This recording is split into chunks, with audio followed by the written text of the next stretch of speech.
दोस्तों मैं आपको ऐसी मूर्तियां दिखाने जा रहा हूँ जिसे देखकर आपकी आंखें खुली की खुली रह जाएगी। यह है महाकाल भैरव की मूर्ति और यह जो देख रहे हैं यह है आनंद भैरव की प्रतिमा। यह दोनों मूर्तियां बैद्यनाथ धाम उर्फ देवघर में है। बताया जाता है कि 12 ज्योतिर्लिंगों में से एक यह शिव का सबसे पवित्र निवास स्थान बैद्यनाथ ज्योतिर्लिंग मंदिर है, लेकिन यहाँ बुद्ध की विशाल मूर्तियाँ हैं और शिव की मूर्ति गायब है। Hello everyone, welcome back to my channel. आप सभी को मेरा जय भीम, नमो बुद्धाय। दोस्तों इस महाकाल के मंदिर को बाबा बैद्यनाथ धाम और बैद्यनाथ धाम के नाम से भी जाना जाता है। यह भारत के झारखंड राज्य के संथाल परगना क्षेत्र में देवघर में स्थित है। दोस्तों यहाँ अभी तक कितने श्रद्धालु भक्त आए होंगे, लेकिन किसी ने भी यह नहीं अपने दिमाग में सवाल लाया कि यह सच में महाकाल की मूर्ति है या बुद्ध की मूर्ति है। दोस्तों आप जो देख रहे हैं यह भगवान बुद्ध की मूर्ति है। मतलब पैसा कमाना है तो बुद्ध का इस्तेमाल करके भक्तों को ही गुमराह करके बेवकूफ़ बनाया जा रहा है और लूटा जा रहा है। चढ़ावे में जो सोना चांदी पैसा मिल रहा है उसे हड़प लिया जा रहा है। आगे और देखिए यह क्या है। यह है ज्योतिर्लिंग, जिसकी यहाँ इस तरह से पूजा की जा रही है। अरे रुको भाई, कितना दूध और पानी वेस्टेज करोगे। दोस्तों यह है वह ज्योतिर्लिंग जिसकी कहानी सुनकर आपके होश उड़ जाएंगे। उससे पहले आप यह जान लीजिए कि यह स्तूप है। हम आपको इस प्राचीन स्तूप की जानकारी बता रहे हैं, जिसे कुछ लोग शिवलिंग कहते हैं। वास्तव में यह बौद्ध स्तूप है। वास्तव में बौद्ध स्तूप की संरचना ही सर्कुलर गोल होती है। बीच में स्तूप होता है और इसके सर्कुलर में प्रदक्षिणा पथ होता है और सामने पोर्च होता है। दोस्तों पोर्च से लोग स्तूप के अंदर आते हैं, लेकिन देखिए चोरों ने बौद्ध संस्कृति की चोरी करके अपनी सील लगाकर कैसे बेवकूफ़ बना डाला है। दोस्तों वास्तव में यह वोटिव स्तूप है, जिसे शिवलिंग कहा जाता है।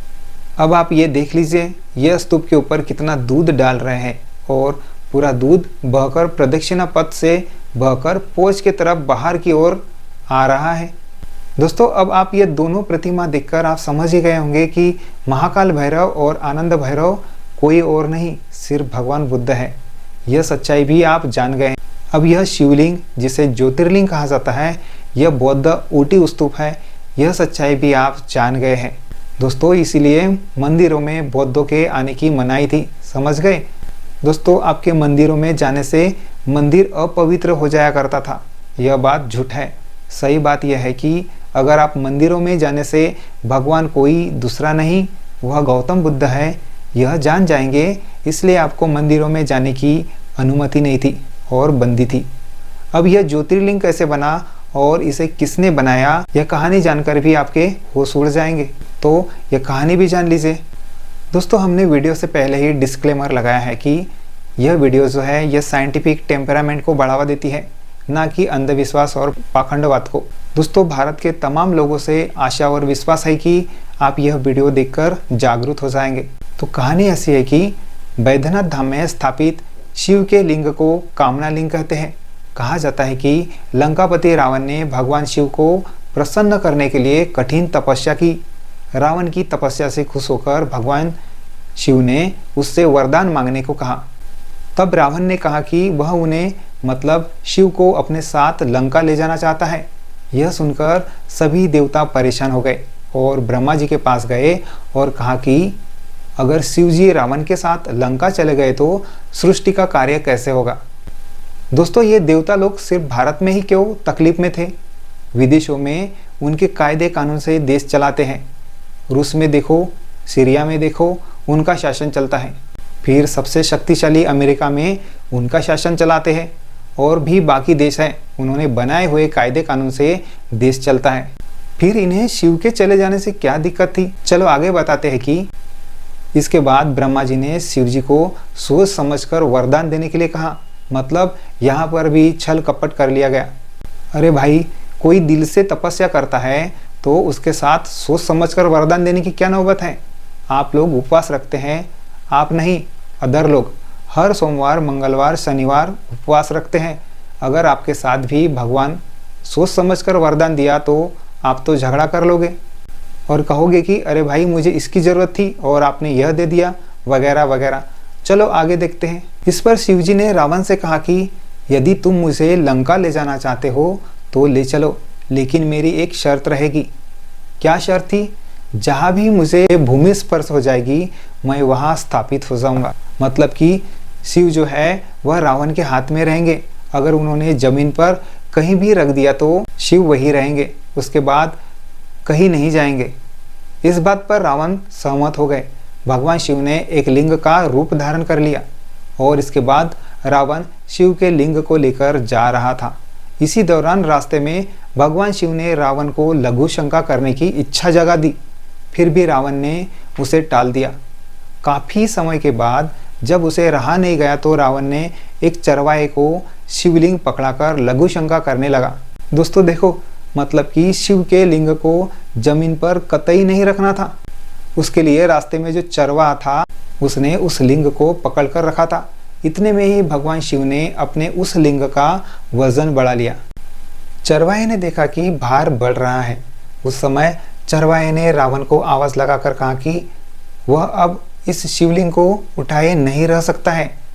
देखो दोस्तों, इस कहानी में यह छल कपट बताया गया है। शिव जी को अपने वजन बढ़ाने की जरूरत क्या थी? यह कौन सी परीक्षा लेनी थी? देखो आगे बताया जा रहा है कि रावण लघुशंका करने में व्यस्त होने के कारण सुन नहीं पाया। इधर चरवाहे को रहा नहीं गया और उसे अत्यधिक भार महसूस हुआ। तब चरवाहे ने शिवलिंग को जमीन पर रख दिया। जब रावण लौट कर आया तो लाख कोशिश के बाद भी शिवलिंग को उठा नहीं सका। इससे रावण शिव की यह लीला समझ गए और वह अत्यधिक क्रोधित हो गए और रावण वैसे ही खाली हाथ लौट गए। दोस्तों, कथा के अनुसार तुरंत बाद ब्रह्मा, विष्णु और कई अन्य देवताओं ने यहाँ आकर उस शिवलिंग की पूजा की और शिवलिंग को वही स्थापित कर दिया। तभी से उस लिंग को कामना लिंग माना जाता है। इतना ही नहीं, कहा जाता है कि जिनके विवाह में कोई दिक्कत हो वह अगर यहाँ आकर दर्शन करके शिव जी का जलाभिषेक कर दे तो भोले की कृपा से 1 वर्ष के अंदर ही उनका विवाह संपन्न हो जाता है। तथा संतान प्राप्ति के लिए भी श्रद्धालु उस कामना लिंग के दर्शन के लिए आते हैं। संतान प्राप्ति के लिए भक्तजन नर और नारी दोनों अपने स्थान से दंडवत प्रणाम करते हुए कामना लिंग तक पहुंचते हैं। दोस्तों, इस कहानी को सुनकर क्या लगा आपको? यह शिवलिंग है? नहीं, तर्कशील और वैज्ञानिक सोच से यह साबित होता है कि यह पत्थरों से बना हुआ है। इस स्तूप के ऊपर कमल के फूल के आकार की कलाकृति की हुई है तथा इस स्तूप के ऊपर बुद्ध की प्रतिमा उकेरी हुई है। आपको हम आगे इस तरह के स्तूप दिखा रहे हैं। यह देखिए, यह पशुपतिनाथ मंदिर में रखी हुई मूर्ति है। इसमें भी बुद्ध उकेरे हुए हैं और स्तूप के ऊपर में बुद्ध की प्रतिमा दिख रही है। यह देखिए बुद्ध की मूर्ति। दोस्तों, इस बुद्ध मूर्ति के सामने में ओटी स्तूप है। यहाँ पर भी किसी स्थानिक ने पूजा पाठ करना चालू किया है। दोस्तों, ऐसे तमाम बौद्ध स्तूप हैं जिन्हें शिवलिंग माना जाता है। दोस्तों, अब आप यह बताइए कि जब शिव और रावण मिले थे तब यहाँ बुद्ध की मूर्ति कैसे आ गई? बुद्ध की जगह शिव भगवान और रावण होना चाहिए था। तब यह कहानी सत्य भक्तों को लगती और हम लोग भी मानते। लेकिन कहानी के अनुसार यहाँ तो भगवान बुद्ध को छोड़कर रावण ने तपस्या किया और शिव का लिंग यहाँ स्थापित हो गया। यह सब झूठी कहानी है। लोगों को बेवकूफ़ बनाने के लिए दुनिया में छोटे से छोटा बच्चा भी देखकर यह मूर्ति किसकी है यह अगर पूछोगे तो वो बताएगा कि यह बुद्ध की मूर्ति है। कोई भी नहीं कहेगा कि यह शिव भगवान की है। दोस्तों, हो गया ना देवघर के ज्योतिर्लिंग का पर्दाफाश और आ गए दुनिया के सामने भगवान बुद्ध। दोस्तों, इस तरह भारत में 12 ज्योतिर्लिंग बताए जा रहे हैं। एक ज्योतिर्लिंग की सच्चाई आपके सामने आ गई, अब और बाकी है।